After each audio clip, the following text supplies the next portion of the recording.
இப்ப நம்ம கையில ஒரு இன்வெஸ்ட்மென்ட் இருக்கு. அது இமிடியேட்டா ஒரு ப்ராஃபிட்டபிள் இன்வெஸ்ட்மென்ட்டா நம்ம பண்ணணும் அப்டின்னா, எப்படி நம்ம பண்ணலாம் அப்டின்னா, இப்ப பணக்காரங்கலாம் பார்த்தீங்கன்னா, அவங்ககிட்ட எவ்வளோ இன்வெஸ்ட்மென்ட் இருக்கோ, அத விட அதிக ரிட்டர்ன்ஸ் எடுத்துட்டே இருப்பாங்க.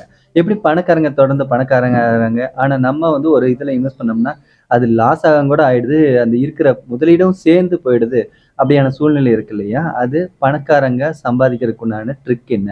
அவங்க இன்வெஸ்ட் பண்றதுக்கு உண்டான ட்ரிக் என்ன? அப்படிங்கிறத நம்ம வந்து பேசலாம். பொதுவா ஐடி ஃபீல்ட்ல தான் அதிகமான பணப்பழக்கம் இருக்குன்னு சொல்லுவாங்க. ஆனா உண்மை என்னன்னா, எல்லா துறையிலுமே நீங்க பணத்த வந்து அதிகமா உங்களால ரிட்டர்ன்ஸ் எடுக்க முடியும். நீங்க எந்த துறையில இன்வெஸ்ட் பண்றீங்கிறத விட, அதுல எந்த மாரி இன்வெஸ்ட் பண்றீங்கங்கிறத பொறுத்து தான், உங்களோட முதலீடு பாதுகாப்பானதா இருக்கா? இல்ல ரிஸ்க்ல இருக்கா? அப்படிங்கிறத நம்ம வந்து ஐடென்டிஃபை பண்ணவே முடியும். ஸோ வந்து நீங்க எந்த ஃபீல்ட்ல வேணா இன்வெஸ்ட் பண்ணலாம். உதாரணத்துக்கு இப்போ பில்கேட்ஸ் பார்த்தீங்கன்னா, இப்போ ஐடி ஃபீல்ட்ல இருந்தாலுமே, அதுல இருக்கக்கூடிய வருமானத்த எல்லாத்தையும் எடுத்து இப்போ ரியல் எஸ்டேட்ல அதிகமா முதலீடு பண்ணிட்டு இருக்கிறாங்கிறது ஒரு நியூஸ்ல நம்ம தெரிஞ்சுக்கக்கூடிய செய்தியா இருக்கு. அப்ப என்ன அர்த்தம்? ஐடி ஃபீல்ட்ல இருக்கிறவரு ஏன் இது ரியல் எஸ்டேட்ல இன்வெஸ்ட் பண்றாரு? அப்ப ரியல் எஸ்டேட் தான் இன்வெஸ்ட்மென்ட்க்கு ஏத்த ஒரு துறையா அப்படின்னா, அப்படியெல்லாம் கிடையாது. நீங்க எந்த துறையில இன்வெஸ்ட் பண்றீங்கிறது தான் முக்கியம் அப்படின்னு நம்ம சொன்னோம் இல்லையா? அந்த துறையில நீங்க எவ்வளோ எக்ஸ்பீரியன்ஸ் பண்ணியிருக்கீங்கங்கிறது ரொம்ப முக்கியம். உதாரணத்துக்கு ஒரு ரூ. 100 உங்க கையில இருக்குன்னா, நீங்க எப்படி இன்வெஸ்ட் பண்ணுவீங்க? அதுல ரூ. 90 தூக்கி போட்டுட்டு ரூ. 100 வந்து ஒரு ரன்னிங் கேபிட்டல் அப்படி அந்த மாரி ஏதாவது. அப்படிலாம் இல்ல.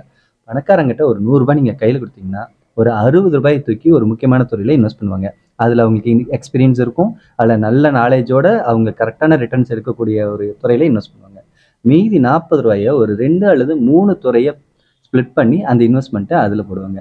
அப்ப என்ன ஆகுன்னா, ஒரு ஃபீல்ட்ல இல்லைனாலும் இன்னொரு ஃபீல்ட்ல நம்மளுடைய பிசினஸ இன்வெஸ்ட்மென்ட்ட அது சேவ் பண்ணி கொண்டு வந்துட்டு இருக்கும். ஸோ அந்த ஒரு துறையில வந்து நமக்கு நல்ல எக்ஸ்பீரியன்ஸ் இருக்கணும். அந்த எக்ஸ்பீரியன்ஸ் இருக்கிற துறையில நம்ம இன்வெஸ்ட் பண்ணி அதுக்குண்டான ப்ராஃபிட்டோ, லாஸோ எதுங்கிறத நம்ம சரியா கவனிச்சு பார்த்துட்டு வரணும்.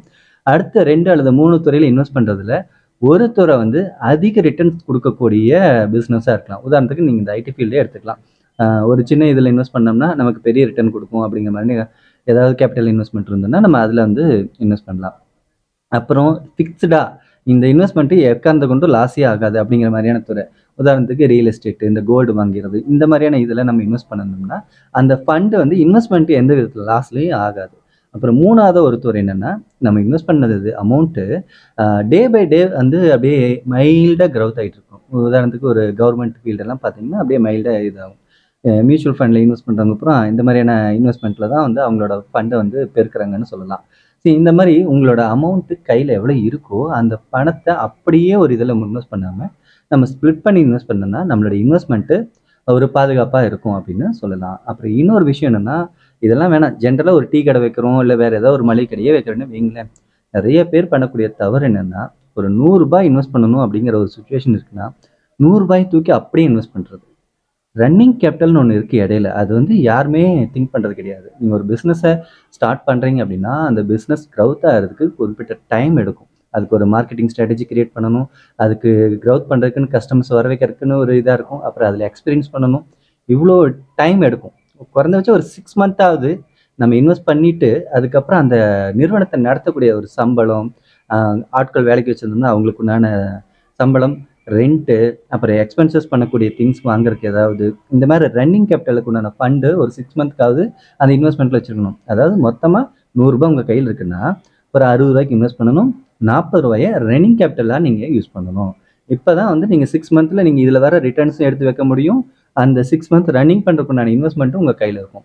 இது இல்லாம நீங்க மியூச்சுவல் ஃபண்ட், பங்குச்சந்தை வேற எதுல இன்வெஸ்ட் பண்ணாலும் சரி, இல்ல ஒரு நார்மலா ஒரு டீ கடையே வச்சாலுமே கூட, உங்க கையில இருக்கிற ஃபண்டு சீக்கிரம் கரைஞ்சு போயிடும். திரும்பி பார்க்கறதுக்குள்ள காணாம போயிடும். அதுவும் இன்னைக்கு இருக்கிற காம்படிட்டிவான பிசினஸ் ஃபீல்டுல, உங்களோட இன்வெஸ்ட்மென்ட் எப்படி பண்றீங்கிறத தெளிவா பார்த்து, பொறுமையா எக்ஸ்பீரியன்ஸ் பண்ணி இன்வெஸ்ட் பண்ணலைன்னா, கம்பல்சரி அந்த இன்வெஸ்ட்மென்ட் பாதுகாப்பானதா இருக்காது. உங்களுக்கு இந்த வீடியோ பலனுள்ளதா இருந்ததுன்னா, தொழில்களம் சேனல சப்ஸ்கிரைப் பண்ணுங்க. இன்னும் இது பத்தின விஷயங்கள வந்து நம்ம பேசலாம். உங்களுடைய கருத்துக்களும், ஆலோசனைகளும் நாங்க எதிர்பார்க்கிறோம். நன்றி.